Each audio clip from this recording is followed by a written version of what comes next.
My children, there is a season when money moves only because of your effort.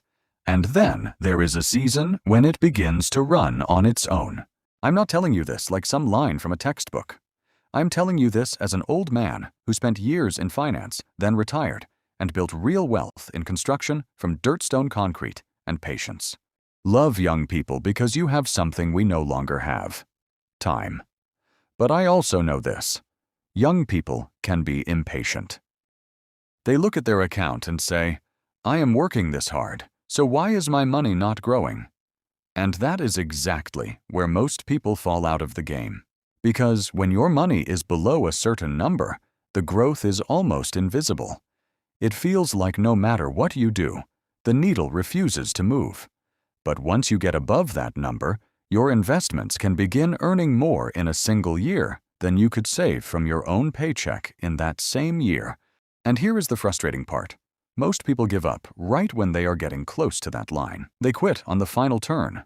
But the very thing they have been waiting for is just about to begin. So what is that number, and why do so few people ever reach it? How does someone go from feeling like investing is pointless to watching their account grow faster than their salary can fill it? The answer is not a secret fund. It is not special connections. It is definitely not the perfect stock pick. It comes down to one threshold. For most people, that threshold sits in roughly the same place. And the moment your money crosses it, the math starts working in your favor. Look, in the beginning, investing feels like pushing a heavy wheelbarrow down a flat, endless road. You put money in every month. You stay disciplined. But what you see on the screen does not feel rewarding. That feeling is not imaginary. It does not mean you picked the wrong account either. It is simply how compound growth behaves in the early years. Let us imagine a young investor named Marin. She is 32 years old, earns a normal middle-class income, and finally decides to take her future seriously. Every month, she automatically moves a little under $600 into a plain, boring index fund inside her retirement account. That adds up to about $7,000 a year. For her long-term return, she uses a calm, cautious assumption: 7% per year. That is below the long-term historical average of the American stock market. And it leaves room for bad decades along the way. Now, watch how her money behaves at first. Because this is the part that wears people down. At the end of the first year, Marin has the $7,000 she contributed, but almost no growth, because the money has barely had any time to work. In year 2, her balance rises to around $14,500, but the growth portion is only about $500. 2 years of discipline, 2 years of consistency, 2 years of sacrifice, and the money itself has earned roughly the price of a nice dinner. By year 5, she has about $40,000. That year's growth is a little over $2,000. That is real progress. But put yourself in her shoes. She personally added $7,000, and the market added about $2,000. So more than 3/4 of the heavy lifting is still coming from her own paycheck. From the outside, people call that compound growth. From the inside, it feels more like a fancy savings account. And there is one number that lies to people during these years: the percentage. You hear on the news that the market went up 15% of $40,000 is only $6,000. So even a very strong year early on can still add less than you put in by hand. You open your account expecting fireworks, see a modest bump, and think, maybe this just is not for me. But the problem is not investing. The problem is that the account is still small. A big percentage of a small number is still a small number. Percentages only become exciting when the balance behind them gets large. That is why your first job is to stay in the game long enough for that balance to grow. I especially want young people to understand this. When the market falls, every regular contribution you make is buying investments at a discount. While everyone else is panicking, the patient investor is collecting more shares with the same money. Marin did not know which years would be bad. I would not have known either. No one knows. So she did not try to predict anything. She simply stayed on schedule.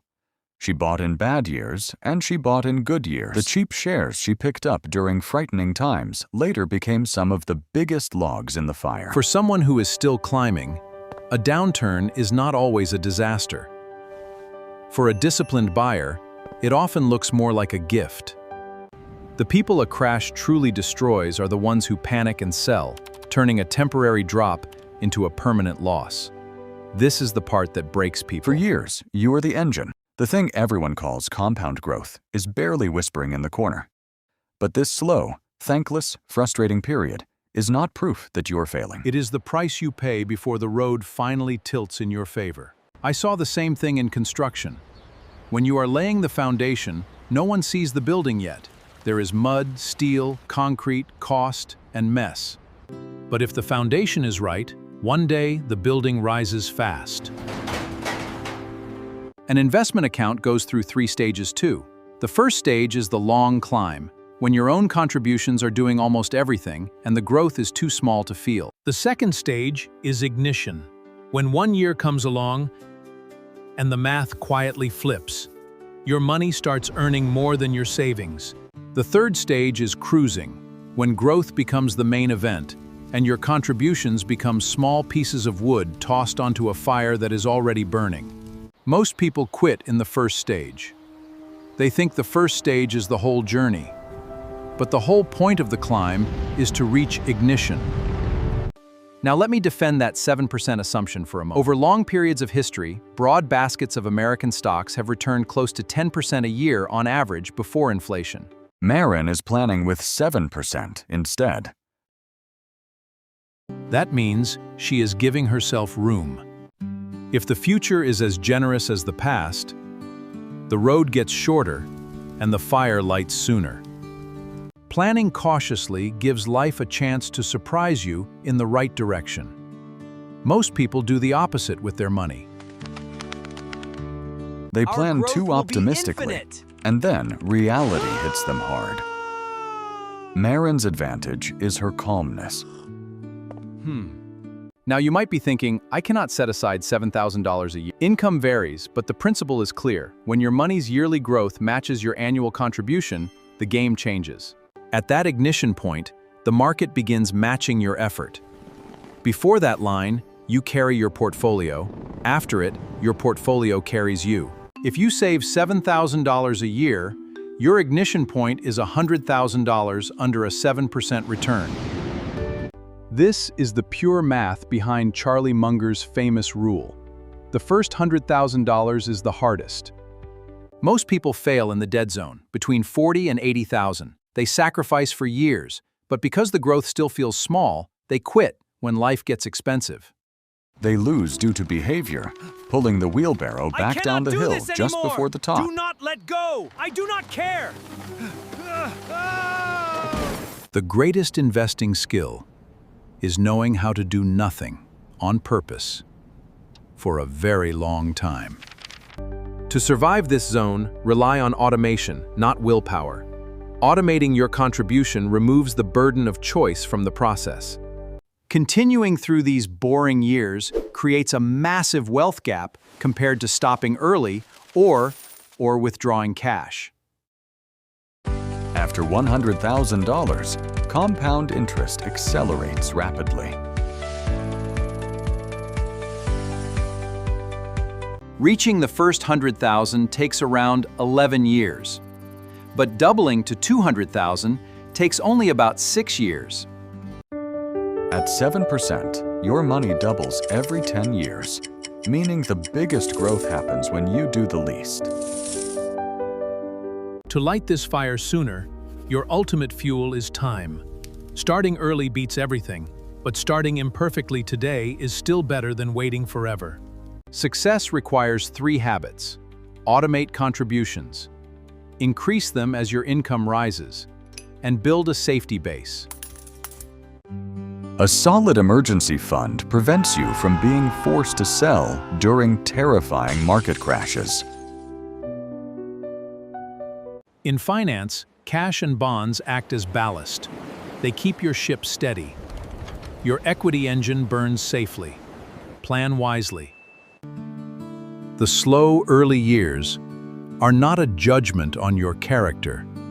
They are simply the entry fee. Do not underestimate the small steps you take today. One day, they will become a fortune that works while you sleep. Just do not let go at the hardest point.